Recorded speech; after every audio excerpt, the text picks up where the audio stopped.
Darry, it's Tuesday, January 29th, and this is a brief introduction to ultramarathon calorie planning.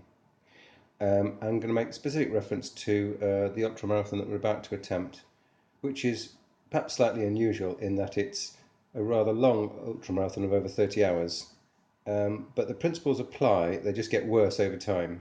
So if you've got a fancy sports watch, you'll notice that it will tell you that a 10-kilometre trail run will take approximately 500 calories.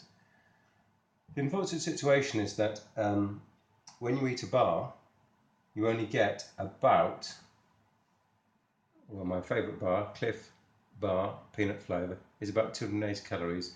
So to be quids in, or to be on balance, you'd have to eat, say, 1.5 or 1 3/4 of these bars every 10 kilometres, which just isn't going to work.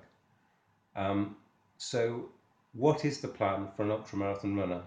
Well, the plan is really to drink liquids which may contain some calorie information, and in my case that's going to be glucose powder here, and at a predetermined distance eat a bar. So Marcus's normal strategy, which I've been refining over the last couple of weeks, is to have a drink which will be filled with this 0-calorie nectar hydro, which is good for minerals and flavour. Although I just noticed, it's a bit late in the day, I've noticed it says only have 4 per day in 24 hours. So probably if I go with that saying, I would load it only with 1 pill in a 1.5 litre bladder per filling. So that's news to me. I'm glad I read the instructions for a change. But back to the calorie intake. So during the course of a run, every 10k I would eat a bar, something like a Clif Bar. I have a second favourite, which is the ZipVit Energy Bar. This is available from Wiggle or ZipVit themselves in the UK. Clif Bars are available in the supermarket or from Wiggle, or indeed ours recently came from Amazon. I've listed all the calorific values here, so you can see that you can try and slightly advance on, let's say, your 280 calories per 10k, but you're still going to be nowhere near the 500 calories that you need. So over time, what happens is that the body's going to take energy from, well, first of all, the bars that you're eating, although it's never going to get everything out of that, but it's also going to be taking the energy from your blood sugar, your muscle, and then fat, in that order, unfortunately. I wish it was fat first. The other bars that we will be using as much as we can, let's just go from top to bottom. The Dextrose 14 tabs, they're 12 calories each tablet. There's 14 tabs in a canister here.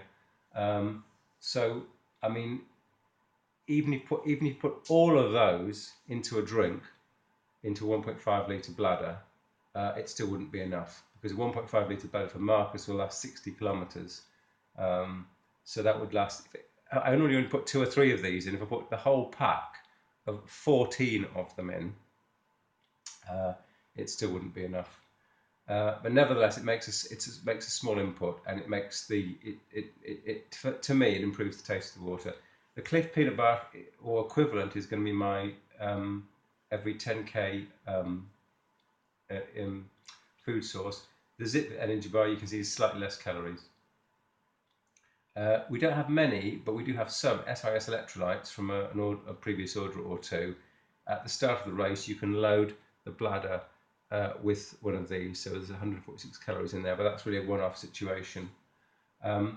SIS energy bars, they're very small, not shown here. We have 1 or 2 of those left there, again only 140 calories. Jelly babies are very popular, but they tend to be very sickly if you have too many of them. You just can't keep eating sweet things for very long. And if you learn anything about ultramarathons, it's the fact that you make all these plans and preparations with the best of intentions, and then what actually happens is, over time, you just cannot eat sweet things continuously. You want to, you know you need to, but you just can't do it. Clif blocks, they're quite sweet, again made by the Clif company. There are 6 chews in every bar. They're pretty expensive, by the way, and there's about 200 calories in the whole bar of 6 chews. And then finally, as I said, the nectar is 0 calories, but it helps the flavour. Now on our ultramarathon, there are many stop points, but they obviously only allow you to have soup and food and so forth when you get to that checkpoint.